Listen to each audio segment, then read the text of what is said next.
My name is Dr. Grace Telesco. My name is Dr. Grace Telesco. My name is Dr. Grace Telesco. I'm joined by Dr. Teresa Lily White, Dr. Lenore Walker, Mr. Ed Dentzel.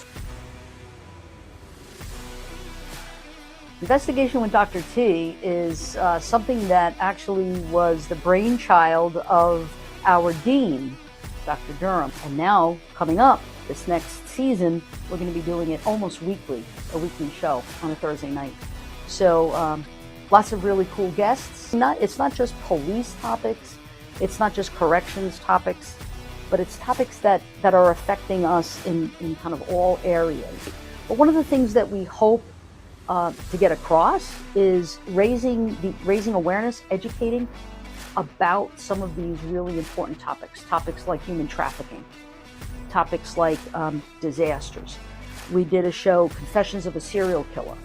So for this upcoming season, we've got a couple of really cool things. We're going to have a day in the life of a DEA agent. Another really cool one, which is really close to my heart, is going to be on September 11th. Because not only do we want to talk about 9/11 and the work of the NYPD, but I also want to really look at the mental health outcomes. You know, we also have the human trafficking panel. We are going to bring back our Brevard Sheriff, Sheriff Wayne Ivey. It's always a pleasure to have him on. We're going to have Unfound again, Ed Dentzel. He'll be coming back a few times, and that's going to be really exciting and interesting too.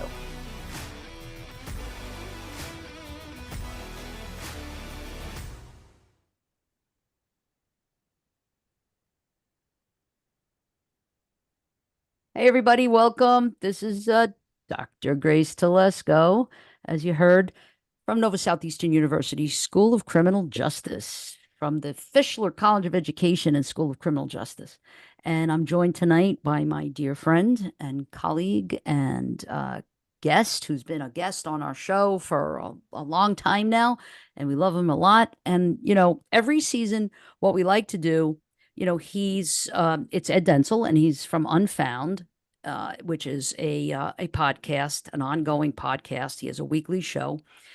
It's on YouTube, and later on he'll plug, you know, how you can find him and get him and tune in. And we pick these cases. You know, we look at these disappearances that he's investigated and researched, and we usually go over it, you know, for our show. And we usually have him on at least once a month, right? So what we always try to talk about for the season is at least one show dedicated to the anatomy of a missing persons case.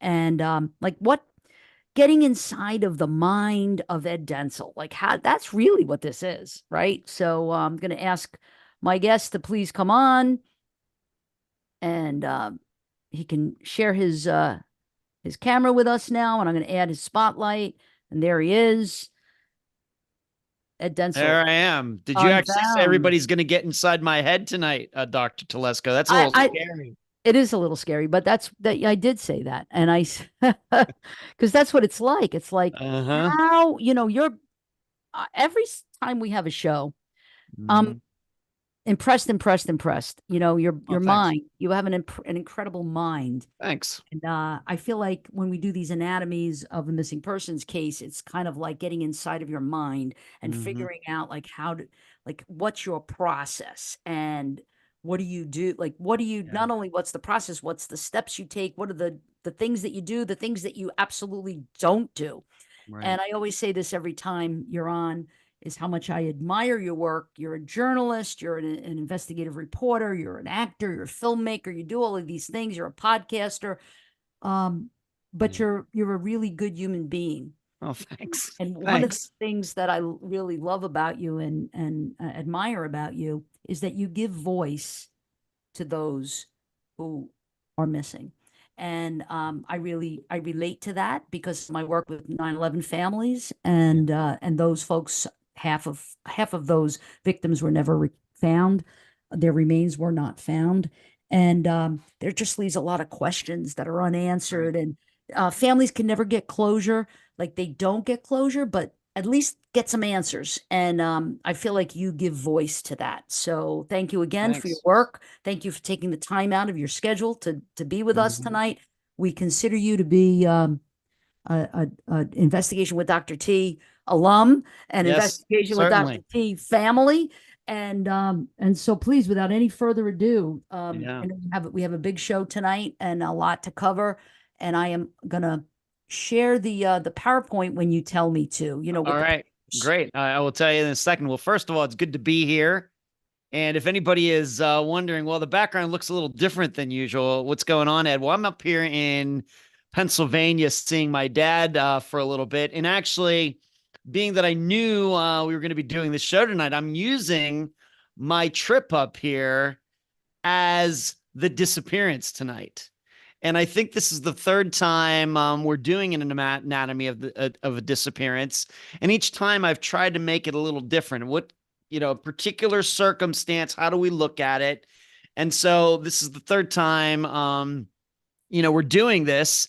And so we get to look at a disappearance in which a person is traveling a long distance and goes missing, like I did, driving from Florida to Pennsylvania to see my dad. And what would have happened had I not arrived?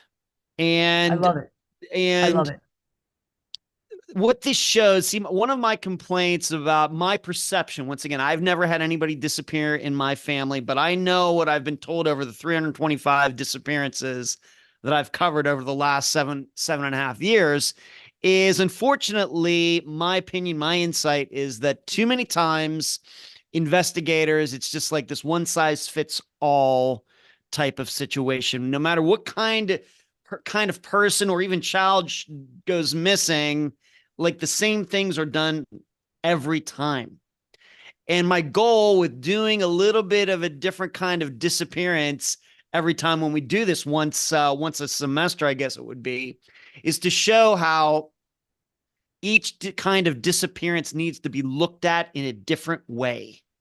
You can't come in with pre-programmed ideas. Instead, when an investigator shows up, that investigator needs to be able to almost be like an improv comedian, thinking on his or her feet, depending on what is being said back from a family member, a friend, or whatever.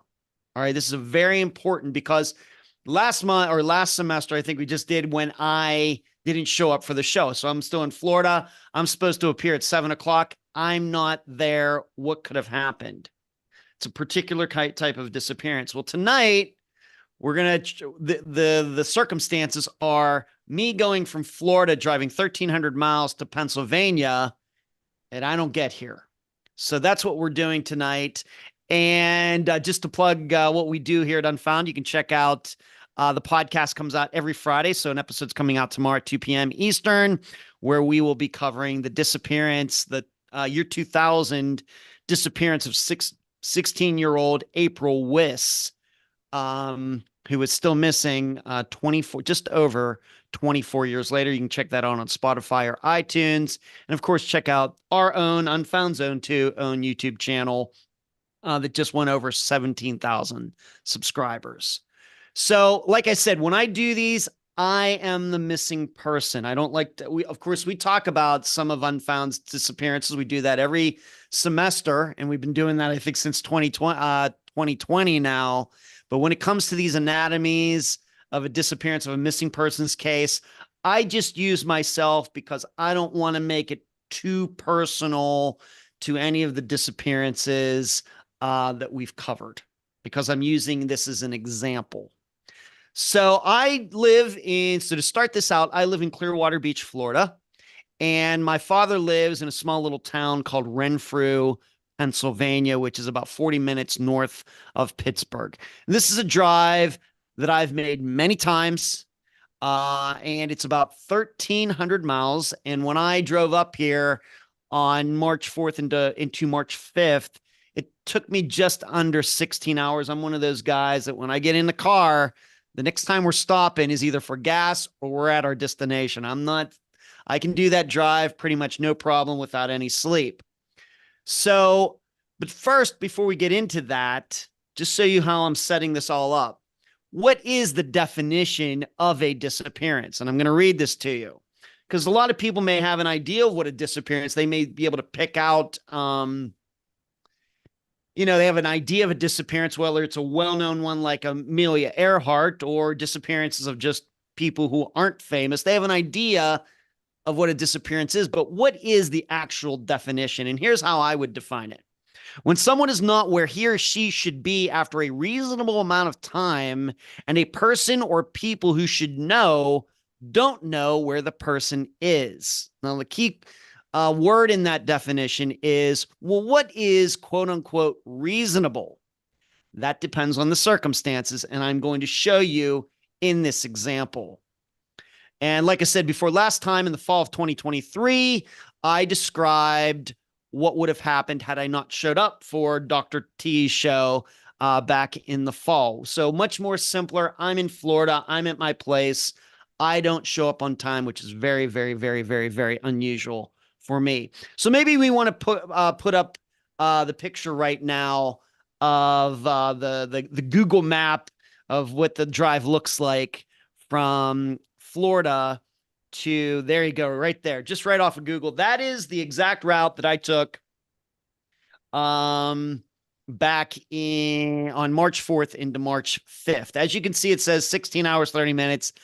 I can easily do it faster than that, not to reveal that I break some speeding limits.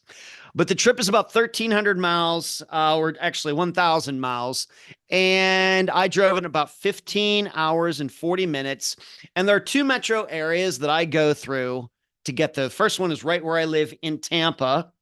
And then the second one really is in the Charlotte area. I go right near downtown Charlotte in the middle of North Carolina. I can actually see downtown Charlotte. I can actually see the stadium where, what is it, the Panthers play. And it's a beautiful city at night, by the way.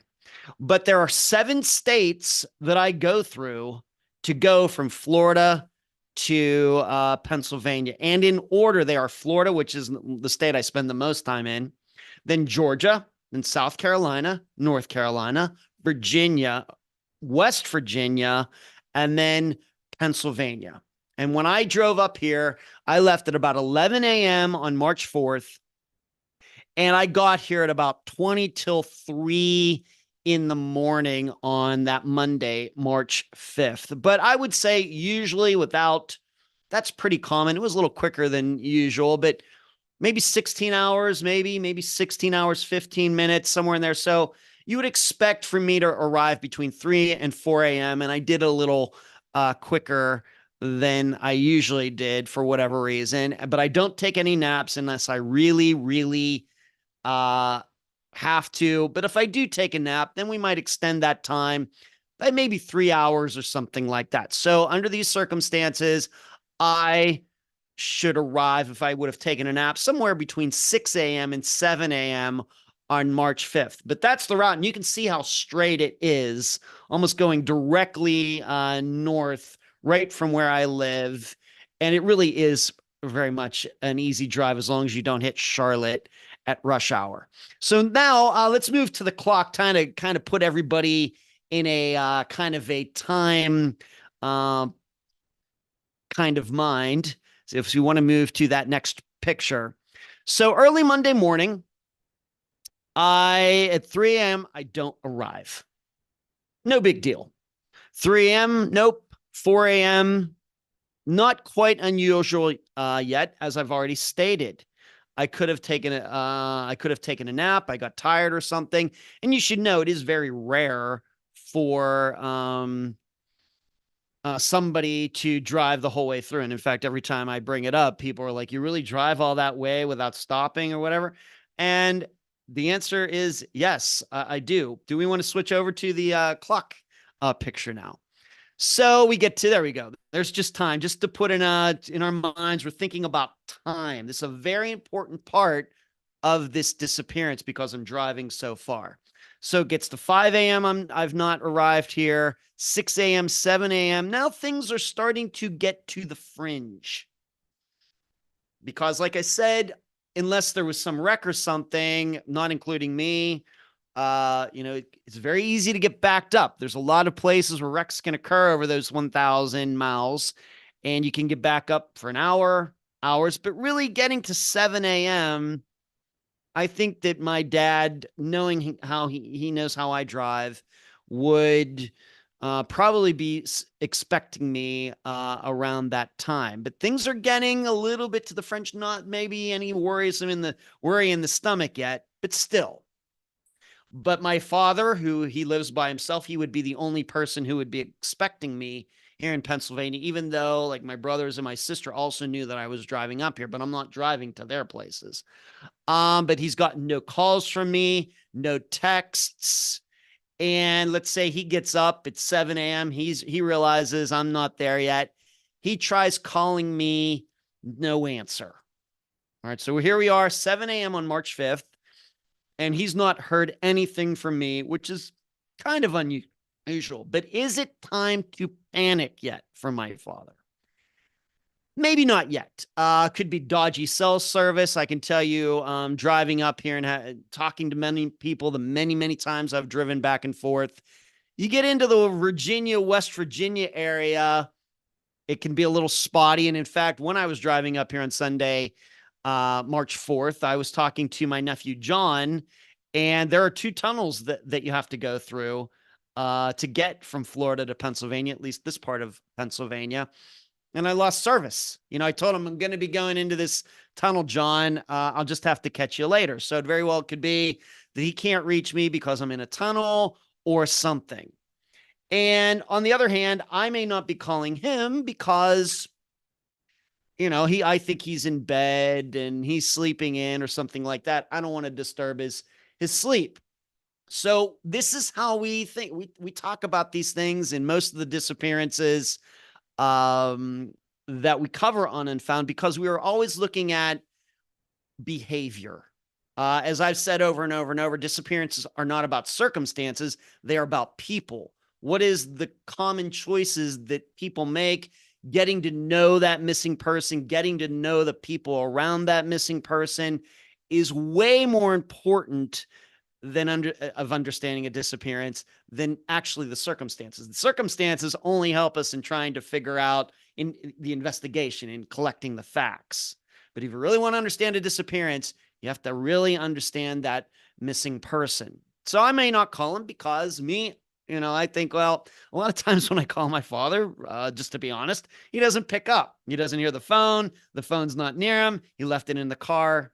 These are very common things. So once again, knowing me, knowing him helps maybe explain the situation a little bit better. But now we get to 8 a.m., 9 a.m., 10 a.m., and we're getting very close to that almost 24 hours where I'm expected in Pennsylvania, and I'm not there yet. And nobody has heard from me. Yes, I spoke to my nephew in the car as I was driving. In fact, I spoke to a couple other people driving up here on that Sunday. But let's just say I spoke to my nephew, but after that, nothing. So now, at the very least, at 10 a.m. on March 5th, I'm roughly, if I took a nap, I'm about 3 hours late. However, if I wasn't planning to take a nap, I'm like 7 hours late. This gets to be somewhat of a big deal. So in contrast, of course, if you're going on a short trip, for example, if I was just going to my brother's who lives in Largo, Florida, I live in Clearwater Beach, it's about a 25-minute drive to his place from my place. Of course, that 7 hours wouldn't be, that way might not be the right way to judge things. It might be more like an hour. Brian thought I was going to show up at 1 o'clock and I'm not there at 1:30. What's a half hour late? That's a big deal if you're driving a short distance. But if you're driving 1,000 miles, then being a half hour late, it really doesn't mean much. A lot of things could happen. But at 7 hours, that starts to really mean something. So these are things you have to consider when looking at a disappearance of this type. Like I said, last month, we looked at me not showing up for Dr. Telesco's show. Well, we usually know it's about an hour. And for that hour, I wasn't there. Now, very well, it could have been like a half hour before that. I had an emergency, something happened medical wise, and I just did not have time to tell Dr. Telesco that I couldn't tell her that I no called, no showed because of a medical event. That's an hour and a half. Well, now in this situation, we're talking about 7 hours. So we want to move to the next, maybe once again, to put everything in everybody's mind. That is not my father. That is just a generic photo I took off of Google. That is not a picture of my dad. I'm sure if I would have put a picture of my dad up here, he would have shot me or something. So moving on. So right now, probably my prediction, and I would never talk to this, to my dad about this because it would just make him nervous and everything else. This is my assertion of probably what would happen. So probably what happened, he'd try calling me, texting me. He can't reach me. Probably next, he would call my brother Brian. And of course, my brother Brian did see me on Sunday at about 11 a.m. I went over there to drop off my spare keys to my condo in case he wanted to go down there. I gave him my mail keys so he could check my mail maybe once a week while I'm gone. So he saw me and he knows that there I am, that I left around 11 a.m. There was no reason to believe that I was lying about where I was going, but he would just say, I don't know what to tell you. And my brother Brian, by the way, is not my father's son. Long story. We don't have time to get into it here. But Brian says, I don't know what to tell you. My father tries to call my sister. Well, coincidentally, no, she would have still been home in Ohio. She says, you know what? I haven't heard from him either, although I did talk to my sister on the way up here. But earlier in the day, she'll say, you know what? I talked to him. He seemed fine, but I haven't heard from him since, but I wasn't expecting to hear from him. So she wouldn't be much help either living in Ohio. My brother Michael, I also spoke to him when I was driving up here that Sunday. He would be the same way. He'd say, Ed sounded fine. I don't know what to tell you. He was all intent. I think he was driving straight through. Didn't sound tired or anything. So none of them would be any help, but I can assure you all three of them would certainly be, there to try to help my father in some way. But we have to start thinking, well, it's 1,000 miles.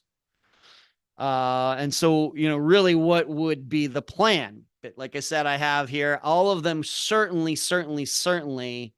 would want to get involved and wondering, well, where am I? And at this point, I think that they would all be very worried because of who I am. And I am going to get into analyzing me because disappearances are about people, not circumstances. So, by the way, before we go any further, this is a common type of disappearance. You would be amazed how many people go missing while going somewhere. Now, maybe not 1,000 miles, but in the series that I do on the YouTube channel, I've covered at least 2, if not 3, maybe more, of disappearances where people were moving from one state to another and went missing. I had a young man who was moving from, I think it was Minnesota to Louisiana, and he got to Arkansas, and we now know that for some reason he pulled over to the side of the road and left his car there, walked down over the bank into the woods, and I think either he committed suicide or he overdosed, and he was eventually found. We have another disappearance, Caitlin Rose Case, young woman who was moving coincidentally from Louisiana. She was moving for a new job to Colorado, and somewhere in that Texas, Oklahoma area, not sure what happened, but she went missing. Her car was found, and then her dead body, unfortunately, was found eventually not too far away from her car. And I really have not seen anything. This was much more recently of what the cause of death might be. But once again, nobody was saying that she was suicidal or anything else. But it's also not believed that anybody carjacked her either. And then if we really want to go to probably the most well-known disappearance of what we might call a regular person on a trip, that would be Maura Murray. That's a disappearance in the 21st century, has to be the most well-known missing persons case of just your average person. I guess you might say somebody who's not famous.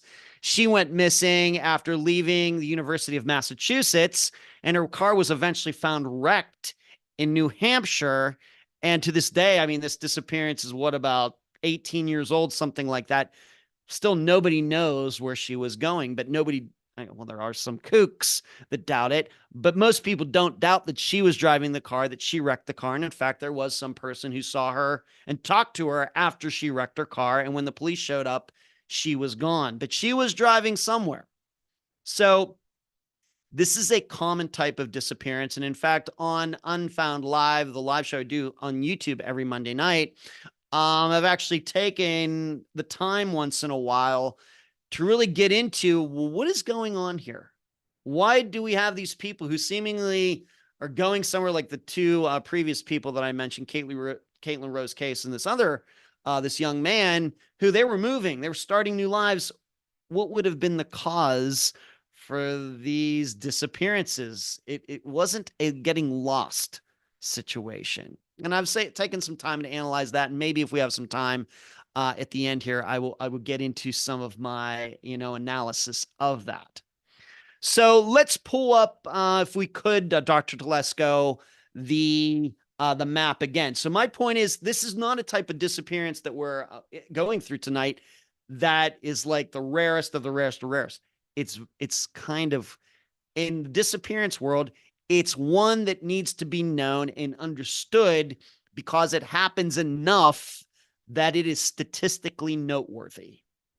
Certainly other types of disappearances are more common, but enough of these happen that we really need to get a handle on them and how to investigate them. So looking at the map again to remind you, of course, we have a big problem. So I'm missing. I'm not arriving. My dad doesn't know where I am. My 3 siblings don't know where I am. And the problem is this: we have 7 different states. You can see the map there. We have many, many, many jurisdictions between state police, sheriffs for counties, and then you have city police. For example, just going through Charlotte, that would certainly be a situation where Charlotte of North Carolina police might be involved as well. We got all sorts of jurisdictions. Where do you even start? We're not sure if I went missing in Florida, any of the states. What happened? Of course, there are lots of variables within that. Did I get carjacked?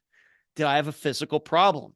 Did I have a stroke? Did I have a heart attack? Something like that. Did I fall asleep at the wheel and drive off and go through a guardrail somewhere? Crash, car breakdown. I don't drive a new car, although my Hyundai Sonata is fantastic, but it's not new, and you never know when car problems can pop up.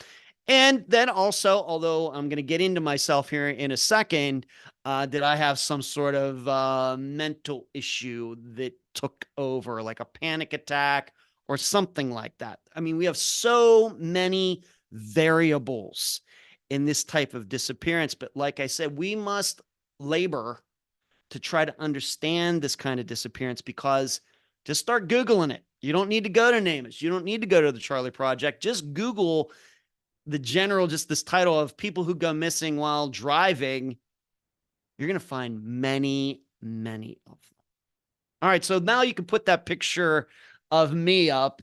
All right. So once again, there I am. I'm holding up the number ones because that is when I won trivia back there in Florida from a few months ago. That's just taken from my private Facebook page. So let's look at the missing person. Disappearances are about people, not about circumstances. So to me, I have no physical problems, no heart problems, I've never been diagnosed with cancer or anything else. I have no mental health issues. I'm not on any kind of medication like that. I'm not bipolar or anything. In fact, the only medication that I'm required to take these days is like a cholesterol pill, because genetically high cholesterol does run in my family, but I have no addictions. Everybody knows that I don't drink. I've never smoked a cigarette. I'm not 420 friendly or anything like that. No reasons to think that I would commit suicide or drive off. My life is pretty good. I have lots of friends. I'm very healthy. I'm not poor. I have a great father. I have a great family. There's no reasons to think suicide, like I just drove off, or to even, think about starting a new life, because as everybody knows, I'm living the life that I want to live. I've not painted myself into a corner. regarding what I've chosen to do with my life. I love what I do, and all the friends and all the great people like Dr. Telesco that I've met over the last Well, 70 years. I since feel you so since fortunate. Yes. since you're mentioning me, I thought I might say I'm questioning a little bit of Yeah. your complete and total mental health status. You're allowed to do that. I'm I just guess what I'm kidding. I saying, had to but say it. yeah, I I'm sorry. certainly some people do think that I'm crazy. I guess what I'm saying is nothing that would cause me to harm myself or anything. But yes, there are times when I think the listeners and my assistants, the assistants that I help me with Unfound, probably think that I am certainly crazy. So that's certainly true. And then, of course, absolutely no reason for me to run off. The law's not after me. I have no warrants out for my arrest. In fact, I haven't even gotten a speeding ticket since like 2006. I mean, I'm just a very boring, type of person. So this all has to be considered when you start looking at any type of disappearance. So I'm the missing person here. All of this is relevant. This is why on every episode of Unfound, we spend the first good 45 minutes to an hour just talking about the person. It could be an hour into the interview before we ever get to the circumstances where we start talking about dates, times, and locations. That is not unusual. Spend a lot of time getting to know the person, relationships, addictions, like I said, mental health issues. This is all important. And also, it helps everybody to understand that these are real people who go missing. These just aren't stuff to entertain yourself. These are real people with families and children and friends. And that, I really think that's so important. But also, it's kind of a double thing. It's important to know these people. We're real people, but also getting to know them, I believe, helps us understand the disappearance better and could lead us to more likely solving these disappearances. So that's me. Of course, I'm a little biased. I'm talking about myself, but everybody knows I'm pretty transparent. Can I get your picture off now? Yes, you can take my picture. Yes, I was just Or did admiring. you want to leave it up the whole time? Admires. Let's just go to the Pennsylvania. There we go. Pennsylvania You know I'm State just teasing Police. you, right? I know you are, Dr. Telesco. I can handle it. I got it. I got it. Thank you very much. So that's me. So I think what we're saying here is I do not easily fall into a category of a person who would go missing, and certainly not under these particular circumstances. It might be a little different knowing me and who I am.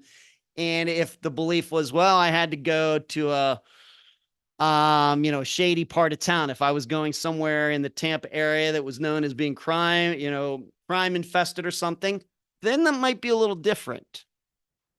But when we add myself to what I was doing, it starts to be a big question mark. Well, what could have happened? So at this point, I'm 7 hours late. I was supposed to arrive at essentially 3 a.m. It's 10 a.m. It's 11 a.m. It's noon on Monday. This still could have a happy ending. However, with every passing minute, that becomes less likely. It just does. So now we have the Pennsylvania State Police symbol up there. So what I think would probably happen, although I don't know if my father would do it, surely my father or maybe one of my siblings would call probably the Pennsylvania State Police. I mean, who else are you going to call? I suppose you could call Florida, being that that's where I live. But being that I was talking to my brother, Michael, and probably by that time knew that I wasn't in Florida anymore, that wouldn't maybe make sense to call Florida. So you call the destination. So that would be the Pennsylvania State Police. And they would give out the description of my car and my license plate. And the reason they would know my license plate is because I have a personalized license plate with the name of the podcast, Unfound, on it. So what would then happen, I believe, is the Pennsylvania State Police would issue a be on the lookout in Pennsylvania, but I think eventually this would get sent to all other state police departments of those other states.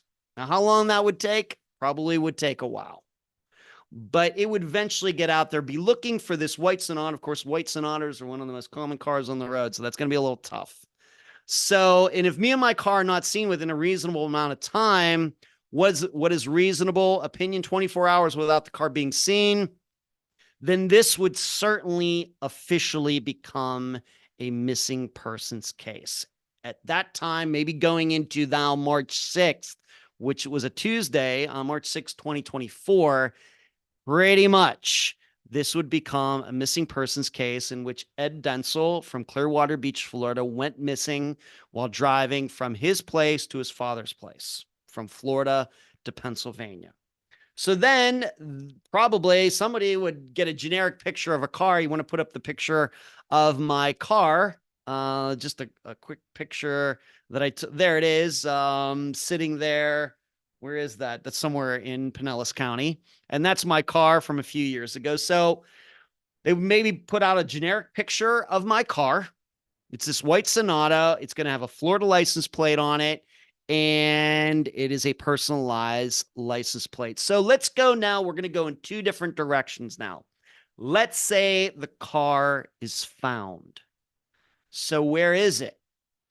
Is it on a highway? Is it on one of the highways that I should have been taken? Is it off to the side of the road? Is it on a surface street? So let's say, for example, is it found in downtown Charlotte? Is it found on some back road in West Virginia, which is certainly possible because when you get into West Virginia, I do have to get onto a road where there are stoplights and everything. So it's certainly possible it could end up on one of those back roads. Was it at a truck stop? Could it be that I pulled over to sleep over to Love's truck stop, and that's where my car was parked, but I'm not in it?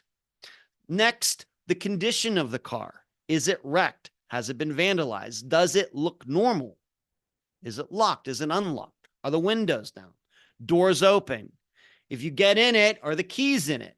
If the keys are in it, what start? Is there a tire flat? What is the overall? So you have to find it first, and then you look at the car. Possessions. Are they all there? Is my suitcase in there? Is my disc golf stuff in there, which never leaves the car? Is all my computer equipment, the two laptops that I use, the lights that I got to bring with me this time being that I drove, is all of this equipment in there? All taken somewhere in between. I, of course, am a concealed carry holder. Is my gun in there? Is it not? Actually, I have two guns in there. Are they in there? Are they not? Are there any signs of violence? Are the windows broken? Seats ripped? Very possibly any blood. Look in the trunk, look in the back seat.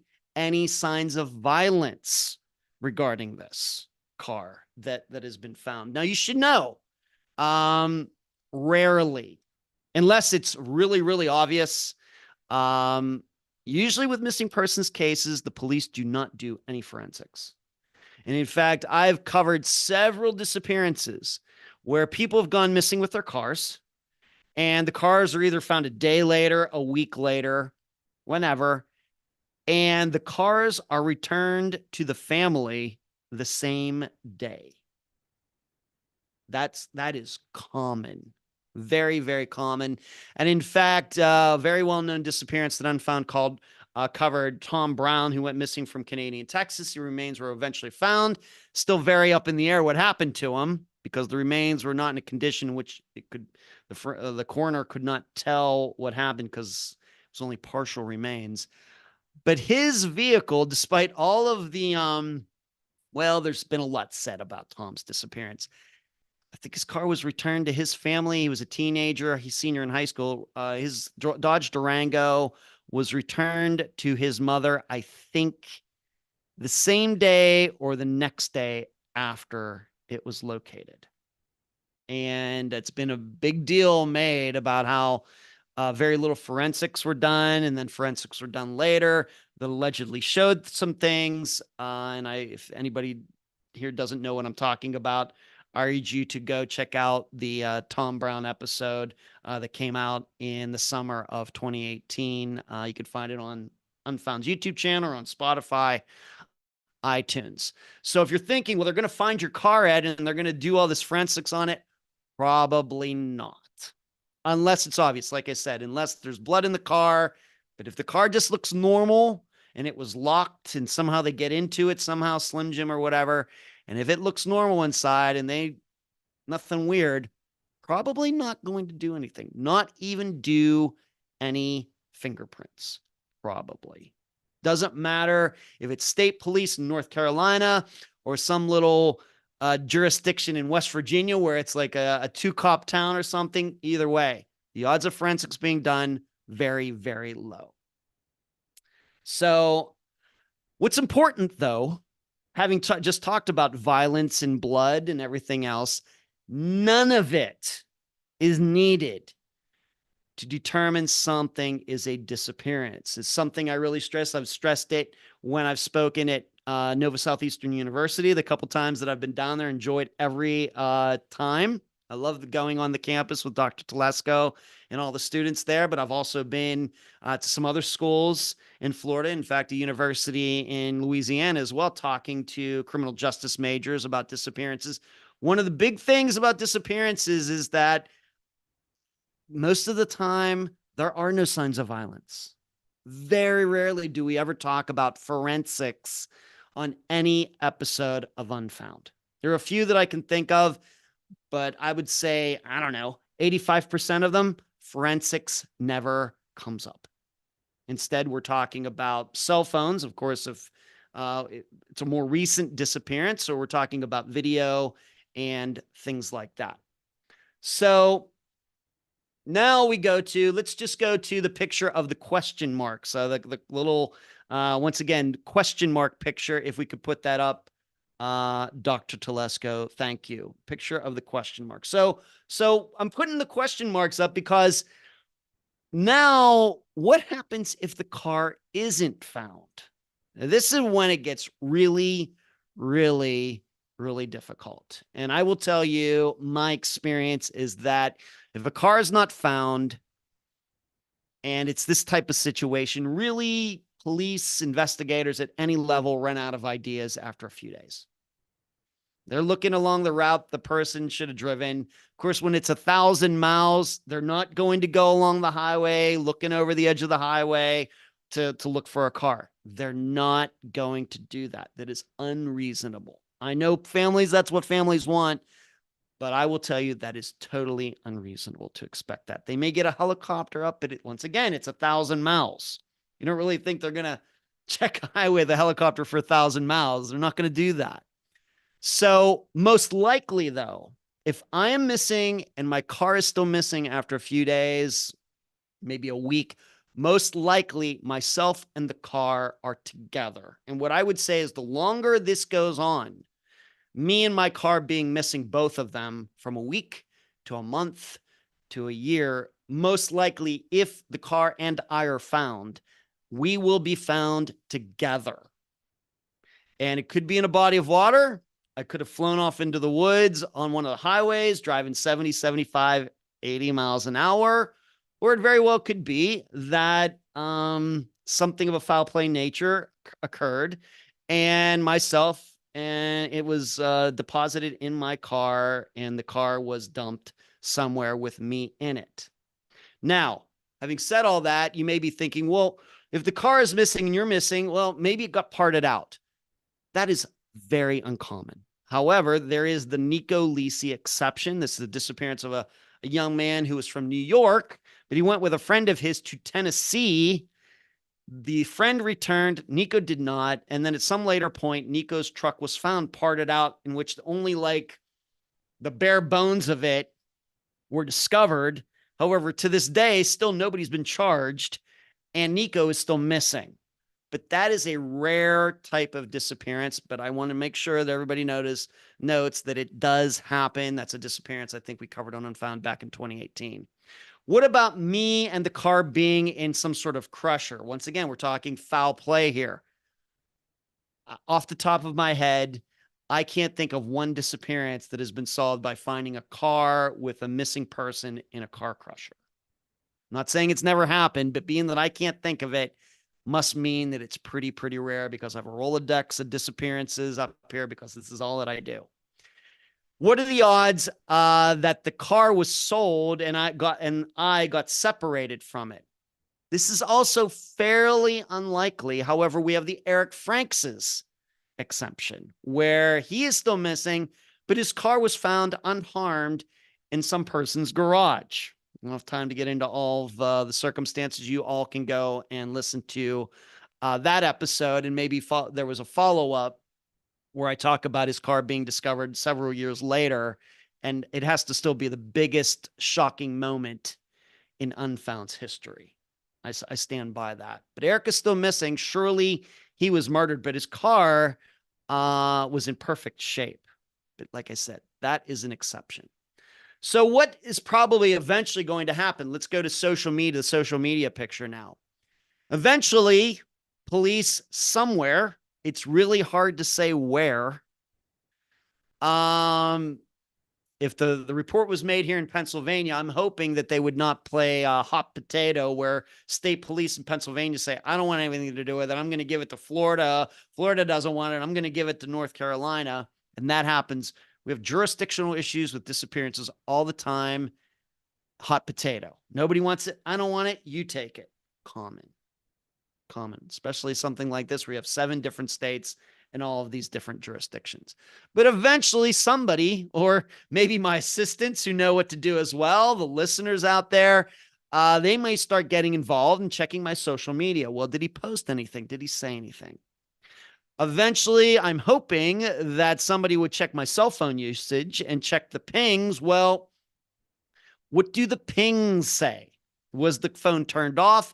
Does it still exist? Is it pinging along the route that Ed would have driven? Is it sitting out there on the side of the road in Virginia somewhere? Or is it pinging from Wyoming? Of course, that would be, Wyoming is not on the way from Florida to Pennsylvania. And eventually, hopefully, somebody would insist that forensics are done on the car, because that's not something, if the car is found, it's not something that would automatically be done. So I'm hoping, given, once again, my assistants who would certainly be involved, my volunteer assistants would be involved at this time, they would know nobody touched the car. Nobody do that. We'll get somebody in there. We'll get fingerprints done. And because really, when it comes to my car, there should only be, well, not to give my private life away, but most prominently, most of the fingerprints are either going to be mine or my brother Brian's. And surely my brother Brian is not involved in this disappearance. But searches, if you have pings, then they'll go search that area. But searches oftentimes are not successful. So to finish this up, let's go to now the picture of the dark road, if we could. And this, I started off by saying that, this is a disappearance that is not as unusual as you might think. Why? Well, people take drugs to stay awake during long drives. A lot of people do that. And I have 2 brothers, my brother Michael and Brian, who were truck drivers, and they're not the types who have done something like that, but they have a lot of stories about other truck drivers who they knew that did. And who knows, really, it's methamphetamines, and who knows what that type of thing can do to your mind out on the road. You don't want to sleep. You want to get through 16, 20 hours, 25 hours or something like that. You take that, and who knows what's going to do to your brain. Of course, I don't do anything like that. But I'm just looking in general why these disappearances, looking at some possibilities. People taking drugs when they're going to be driving. People really not being used to being by themselves for 10 to 15 to 20 hours. Me, that's no problem. I live by myself. I'm kind of a hermit. The trip could be a cover-up for an actual suicide attempt. This is more common than the public knows, and I'm starting to believe this in a lot of private plane crashes too. A lot of Cessnas that are going down. I actually think some people are actually making plane crashes look or suicides look like plane crashes, so nobody knows that the person committed suicide. I think this also goes on with this type of disappearance. Lots of bad people out there on the highways of the United States, rest areas, truck stops, preying on people who are alone and out of their element. In addition, this has come up many times over the past few years. GPS route apps sometimes lead travelers astray. We had this very well-known story of a couple who were in an RV. I think they were driving from Washington to Arizona. Somehow they got lost in the mountains of Nevada, and the man died, and the woman barely survived due to GPS taking them in the wrong direction. In addition, another reason could be cars may be fine for around town, but not for high-speed roads. Tires, cooling system, oil system breaking down, maybe causing a wreck or breaking down and running into the wrong person. And then animals on the road. This is probably the one that's, I think, most forgotten the most. How many times have we been out on a road and a deer jumped in front of us and we had to swerve to miss it? And granted, we didn't wreck. We kept going on, and probably an hour after that, we completely forget about it. But I'm inclined to believe in some of these. There are people who swerve to avoid animals and went flying off the road, couldn't control themselves. And so they wreck in a place that doesn't look like a place where a person would wreck. Remember, when people are going out looking, they're looking at tight turns. Maybe they're looking at bodies of water. They're not going to look on some straightaway that's like a mile straight with made of guardrails, but they're not going to look in those areas for somebody who wrecked, because you look at it and say, well, that nobody's going to wreck there. Well, if a deer pops out, then anything is possible. So overall, if car isn't found in this scenario, odds of it being solved are very, very low. And so going back to myself, if I were to go missing this kind of drive and my car and I are also missing, the odds of it being solved, I'm not saying they're like winning Mega Millions jackpot odds, but it's very, very, very unlikely. Whereas if the car is found, no matter what kind of condition it is in, at least within a reasonable amount of time, maybe within a few weeks or something, then of course the odds go up. But when you have 7 states, 1,000 miles, no person, no car, good luck. So that is the anatomy of a missing persons case when a person is driving a long way from point A to point B. So there you go. Questions, any comments, insights, please. So I am back, and I thought we were going to see some more pictures. But interesting, right? It's really interesting what you're saying, you're describing, and you said this before, but it just keeps sinking in, more and more every time I hear it, that getting to know about the person in as much detail as possible will help solve the case, or could at least point you in the right direction. I think the same is true for homicide investigations, which homicide is not usually a serial murderer that's going to come in, the BTK killer and, Charles Manson and that kind of Son of Sam and that kind of thing, Albert Fish, whatever it might be. I know I have a lot of serial murderer enthusiasts out there. Ted Bundy, Gary Ridgway, so, yes, the Green but River like Killer, those are rare, thank God for that. But what is common is, the interpersonal relationship, right? So the more you know about the person and their relationships, the more information you're going to get in terms of leading yourself to the suspect. So it's the same, it's kind of the same principle. Hey, Justin and Layla, you guys ready for prime time? Ready to start fielding the questions? Yes, Dr. T, ready. Okay, great. So I gotta make Layla a co-host so that she could share her video with us and unmute herself. So Justin, are you ready for your camera? I'll spotlight you if you are.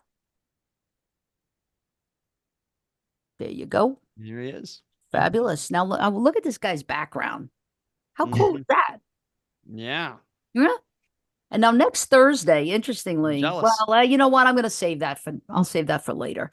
But Justin, you've been looking at the chat on YouTube. Are there any of my attendees here that have any questions or statements for Ed that you might be able to field for us? Yeah, so there's actually like a lot of questions. Wow, great. Excellent. I would say one question that I found pretty interesting was from Alexia. She was saying, she or he, I'm sorry, was saying there has been a lot of finds recently of individuals who went missing years and years ago who were Yeah. found underwater.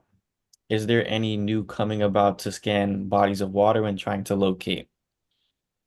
Well, I agree with you. That's certainly true. There have been a lot of great diving companies, mainly in the last 5 years, that have certainly found. In fact, I think, when was it, Dr. Telesco? We talked about a woman being found in her car down right near the Nova Southeastern University campus. That's Was that correct. last semester? Maybe like the second semester of last year, like spring, I guess, of 2023.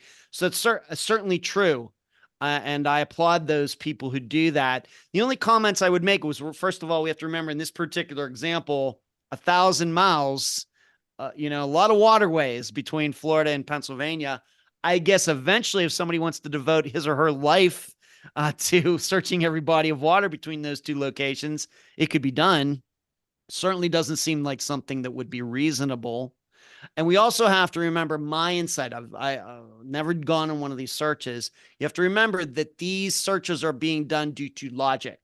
They're looking at from point A to point B and trying to figure out, well, does it make sense that the person went in this river or this lake or whatever else?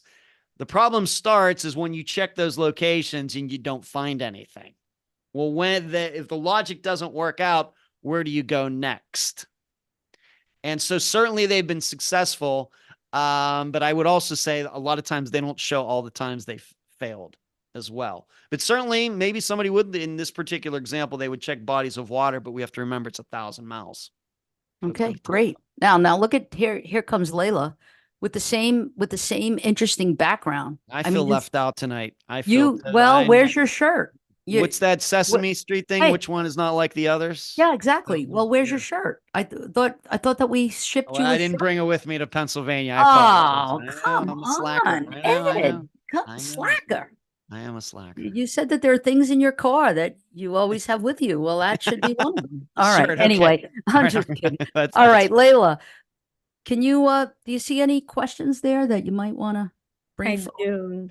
There's so many comments. I feel like that's how my brain was going the whole time you were talking, Ed, just different comments. One thing I see is from Beth.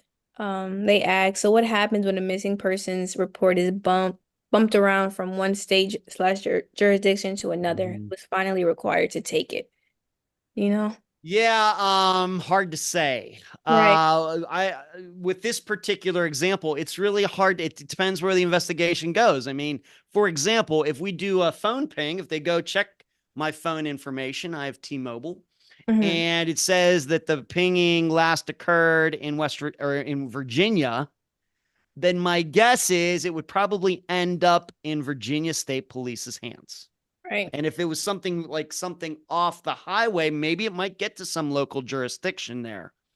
But I'm also inclined to believe that I don't know how willing these jurisdictions would take them on. This is my experience. I'm not against the police. I just know what has gone on. And they may say, well, there's no proof. You have this phone ping, but there's no proof that Ed Dentzel was with his phone when it last pinged there.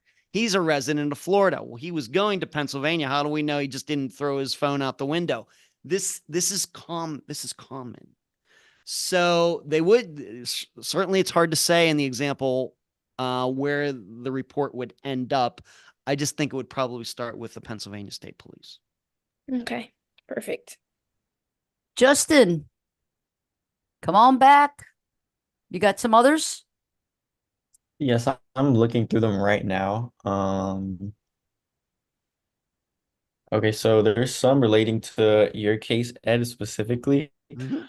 One was from David Robles. Sorry if I'm Okay. mispronouncing that. It's saying, I've been on countless searches in mountain ranges, and 9 out of 10 law enforcement doesn't conduct a forensic investigation. Yep.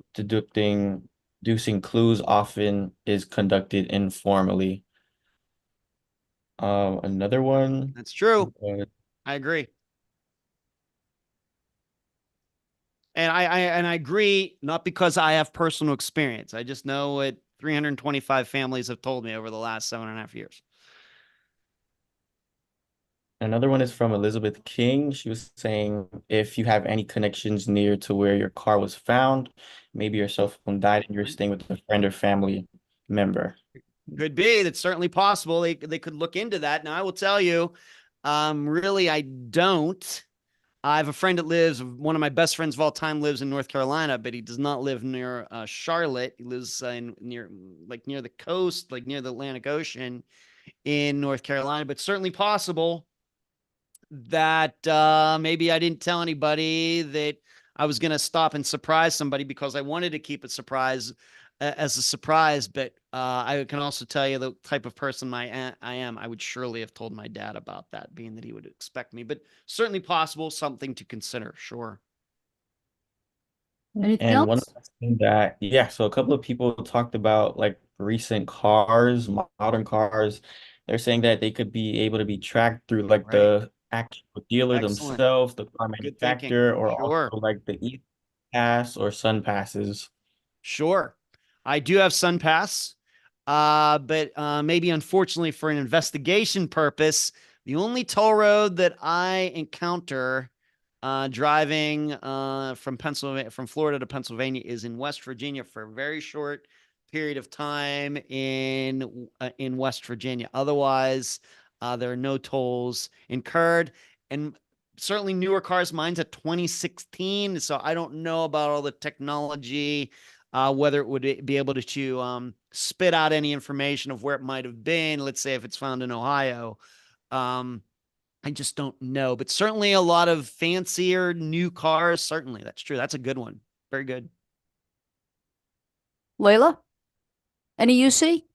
Yes, they've been adding more and more.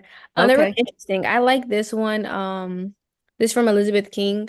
It says, "Are there any signs from a missing persons case that suggest kidnapping slash human trafficking involvement?" Because I know we're talking about like blood Yeah. in the car, but could you like the kidnapping thing? I would say we don't talk a lot about sex trafficking on Unfound due to kind of mostly the demographics that I cover on there. But I would say you start talking if the car shows any signs of violence, I think that would mean probably that this is not a sex trafficking situation. Of course, if there's no violence, then I guess anything's possible. But what I would also say is, as a 53-year-old, no matter if I was a man or a woman, I would not probably fall in the demographic of somebody who would be sex trafficked. But if I was younger, of any gender, and then maybe 17-year-old or 21-year-old, then I think that probably gets more likely, but probably not at 53, but certainly possible. Right. Something you have to consider just in general. Yeah. It's good. Anything And else? I do see another one. I think Okay. it ties into when is the right time to report. Basically, because some people are saying in the chat like it's supposed to be 2 days after that you hear, but then Will said he was like, is there a universal rule where reasonable time to search for a missing person can be sooner than 6 or 7 hours after not being heard? Yep. It just depends. Like I stated at the beginning, for example, from last semester when we did this, I don't show up for a Dr. T show and I'm gone for that hour.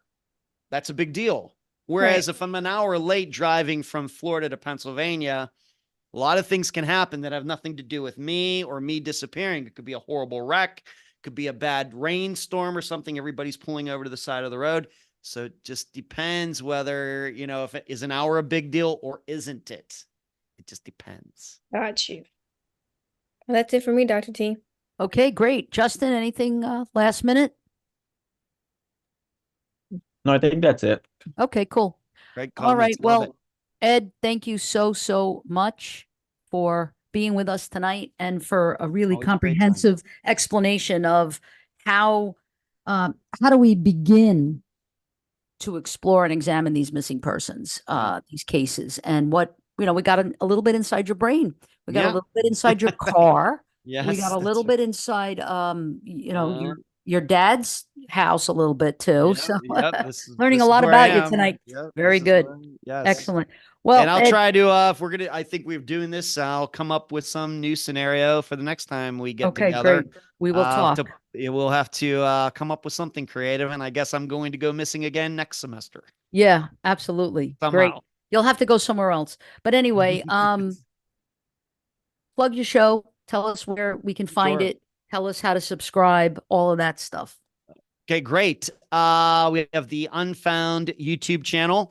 We just went over 17,000 subscribers, which is pretty good for a podcast. So you go check that out. A lot of videos there. The episodes play there as well. A lot of map videos. The live show that plays on Monday night at 9 p.m. Eastern. Talk a lot. I analyze a lot of stuff that's in the news regarding disappearances and true crime topics.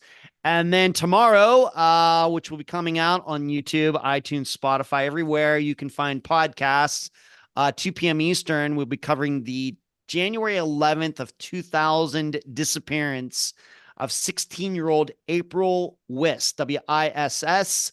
She left this apartment where she was living with her mother's friend. She was like going 2 minutes away, allegedly, to the local Walmart. She never returned, and 24 years later, she is still missing. So that's tomorrow, and I'm having her best friend at the time, Amy, as the guest. Really, and Amy did a fantastic job. I hope everybody will check it out. Excellent. Thank you so much for joining us, Ed. And if you want to, even though you're gonna stop your video now, it's okay. Yeah. We'll if you want to hang on Okay, after, we could have the post show. All Okay? right, great. I'll just All right. turn the camera off. Awesome. Because here I want to really talk a little bit about these two. All right, if I can. I know they actually they get embarrassed, I think. Right? Yeah, just I kind of like brag on them a little bit, but I want to because these two students of ours, these criminal justice majors and Alpha Phi Sigma members have so much exciting things that are coming up in the next week, right? So this Saturday, they're both going to be inducted as National Honor Society members for the Criminal Justice National Honor Society, known as Alpha Phi Sigma. And Layla is the vice president of our chapter, Omega Tau, which is housed in, Nova Southeastern University's main campus. We have actually headquarters is also at Nova, which is cool. But Layla is the vice president. Justin is the secretary. And it's a big induction. And also, we're really proud of our dean, Dr. Kimberly Durham, who's also going to be inducted. Now, she's going to be inducted as an honorary member of the Alpha Phi Sigma Society. She'll be a lifetime member. And also, we're going to honor Chief Gary Blocker. Now, who you say, who is that? Okay, so Chief Blocker, and I'm thinking, here's what I'm thinking. You know what I'm thinking, right, Layla and Justin? On Saturday to ask him to be a guest on the show. That'd be really cool. He's the chief of the Wilton Manors Police Department. It's a very small local police department, only 13, maybe 15 members. But the chief, I had gone to the chief because I live in Wilton Manors, and I asked him if he knew of any funding sources so that we could send these two to Chicago, to the Academy of Criminal Justice Sciences conference. And also Alpha Phi Sigma's annual meeting is held there as well.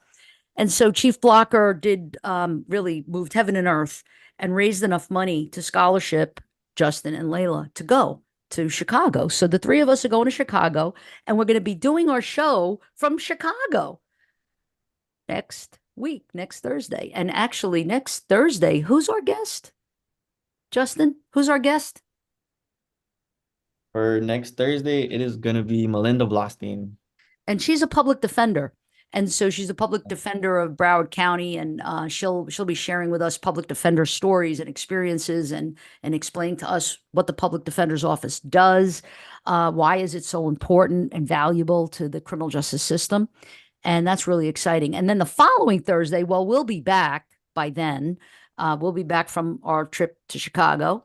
And Layla, tell us who's going to be on the show the last Thursday in March. That last Thursday, the 28th, is going to be Judge Ari Abraham Porth, and he'll be discussing mental health and drug courts. Which is really exciting. Oh my goodness. I hope that we get a nice showing for that. So thank you all for watching us. Justin, you know, when I say good night, that's when you can end the stream.